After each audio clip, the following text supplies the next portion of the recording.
Hi, my name is Drayton Michaels. I'm a professional dog trainer and behavior technician, and I'm also the creator of a game called Belly Ball. What is it? Well, Belly Ball is a game for dogs and humans that comprises elements of basketball, rugby, and soccer. The dog's belly or undercarriage is the goal, and the object is to score the ball through and under the opening or the belly, hence the name Belly Ball. The game began quite by accident, actually. One day I tossed a ball during play towards my dog's belly area and it went under and through, and I said, hey, that could be a goal. And from that moment on, I became really interested in developing a game around that idea. Well, the game is played, very fast or slow. Depends on the dog, it depends on the person, it depends on the play that you're trying to make. You can play it at a fast, intense pace, or it can be brought down to a pace of a game of billiards. It depends on the humans and the dogs and the type of game or practice you're engaging in, as well as the mood or tempo of the participants. The dogs are best suited for belly ball are dogs that are attracted to a soccer ball to the point of addiction. Literally, we need dogs to play the game so that they're not distracted by anything and to just be so focused that their main goal while that ball is out is to get that ball. Once the dog's addiction to soccer balls has been observed, then the dogs can't have any negative associations towards the environment or aspects of the game, and these include the bouncing of the balls being tossed or thrown, hectic human interactions, loud voices, reaches, running and stomping feet, approaches from the back, the side, and especially the front. Dogs must have zero negative associations to human hands, leaning over, eye contact, humans falling and laying on the ground or the floor. As you can see, the associations and tolerance level of the dogs, during the context of the game need to be very well established prior to play. So we want to make sure that the dogs first and foremost feel safe during the game, and of course they have to be just completely obsessed with getting the soccer ball. All the dogs that you've seen in the belly ball videos have been evaluated and assessed and have zero issues with the context of that game.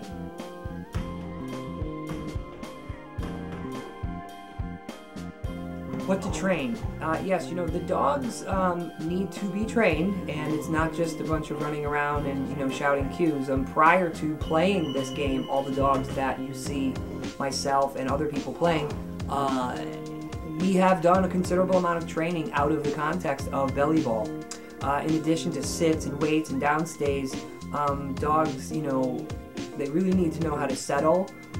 So when you issue a timeout that, they're not vexed or, whining and crying and trying to get out of timeout. So that really helps to make sure that your dog's used to having timeouts in other contexts.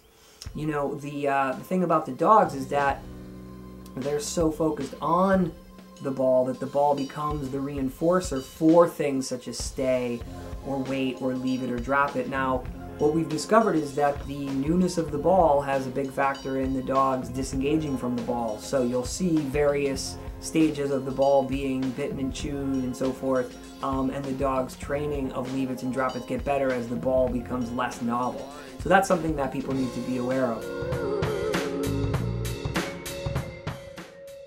We really encourage people to ask for behavior. So instead of just shouting or startling, you'll notice that when we work with the dogs during the game, as we do in any other context, we are asking for behaviors such as leave it or drop it or stay or wait or sit.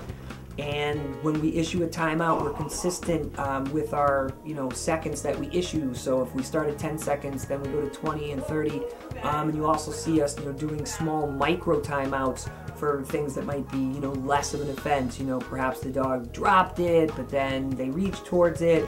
And depending on the game and the trainer, you can call that as a timeout, or you can just get a quick behavior and then issue the ball out as a reinforcer. So the game is built to have flexibility with training. The thing is, I would recommend people really get a good bond and really get these behaviors of leave it and drop it and sit and stay and wait super, super reliable to the point of almost fluidity before they try to play at the hectic pace that they see myself playing at.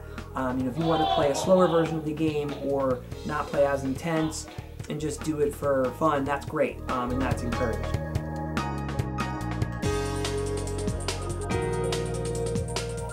Some dogs only play the game when we meet up. Some dogs play the game intermittently with the people that own them and care for them.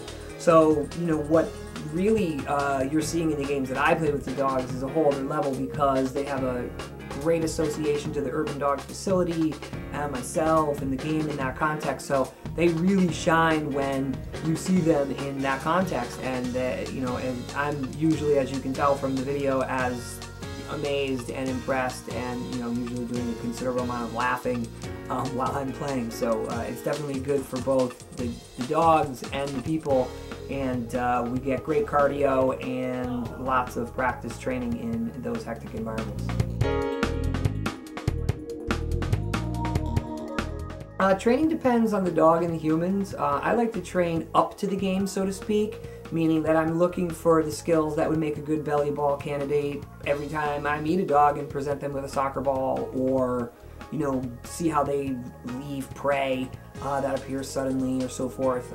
So I'm constantly observing dog behavior and working with them to obtain fluid behavior in hectic environments, and then I just add a soccer ball and the few rules that we have to the game, and there you go, we have a dog who can play.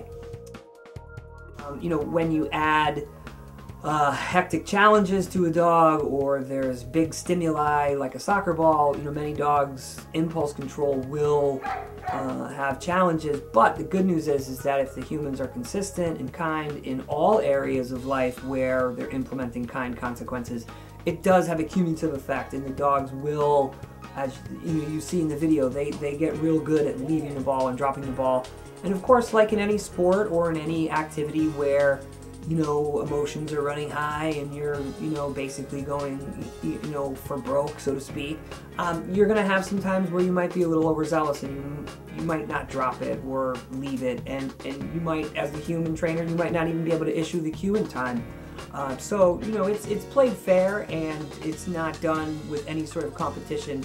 The game is mainly for fun, and then secondly, so we can really get the dogs trained with these type of hectic environments. The main cues that are needed are leave it, drop it, sit, wait, and stay. And these should all be very well established prior to playing the game, and definitely worked at throughout the game or any practices.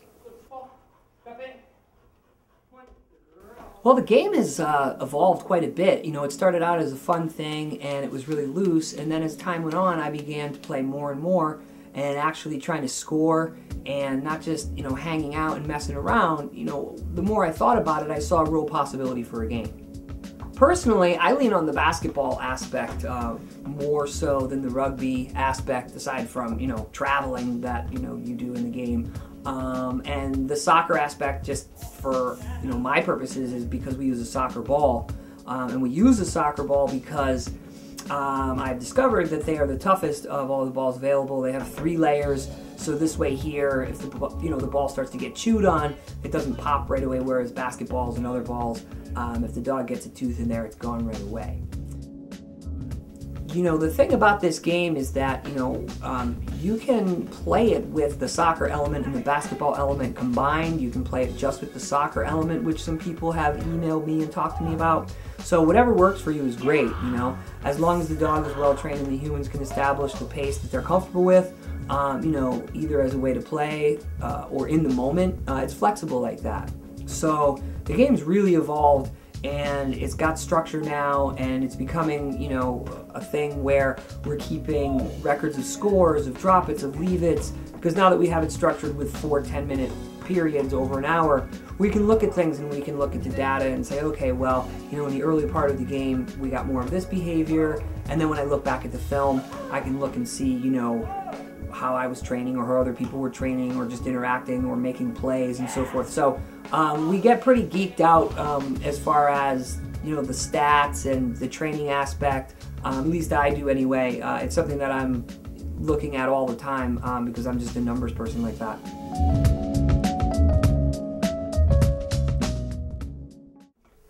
After 5 years of belly ball developing and coalescing into the game it is now, I've decided to apply it as a fundraising tool.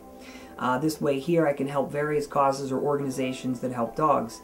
The game's not only fun to watch and fun to play, but now the game is functional as it can give back a little something to dogs in need. We're going to start our new fundraising campaign this spring, 2012, and we're going to continue it ad infinitum. We don't see any end in sight here with this. We want to just keep doing it. We hope it grows big. Now the scoring for games and how that helps fundraising works like this. For every point I score, I donate $1 to the cause. For every point that the dog scores through doing leave-its, drop-its, and steals of the ball, another $1 is given to the cause. In some cases, we'll be donating money and or equivalent in educational DVDs or services. On average, we score about 100 points in a 1-hour game. So this is a great way not only to do remote fundraising, but also to give a little bit more back during the games where people pay to come see us play. We're encouraging people to match and or sponsor me or other people in the game, and this is the idea behind remote fundraising. It works like this. I could pick a cause, play a belly ball game, tally up the points, put the film of it on YouTube, you can watch it, see how many points I scored, and then you can match that and or contribute what you could to the cause. So it's a really great way for belly ball to not only help dogs in my area, but also the game could start helping dogs beyond my area. And it's pretty fun to watch, it's great to play, and it's a great way now to hopefully start raising some money for dogs. Thanks for all the great feedback on belly ball, and we look forward to helping you out all throughout 2012 and beyond with fundraising. I've been getting a lot of good feedback, and again, I really appreciate it. Check us out on Facebook and follow Pitbull Guru on Twitter. Take care.